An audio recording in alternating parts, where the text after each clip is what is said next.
Ayan, isa na naman Jollibee.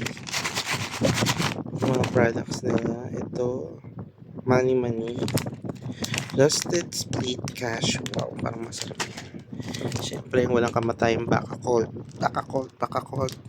Ngayon naman, Blueberry.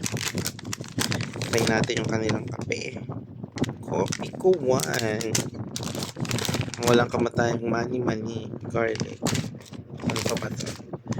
Instant Oats. Masarap ito. Ano pa ba ito? Super Crunch.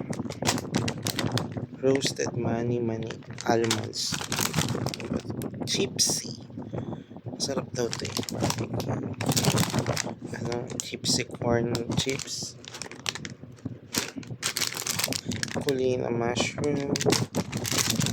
Itong chipsy nila na potato cheese. Ano ba ito? Calamansi. Sea brush. Ano ba ito? Pinoy citrus. Ano ito? Orange flavor. Meron din silang mogo. Buko Loco. Strawberry. Kimsi.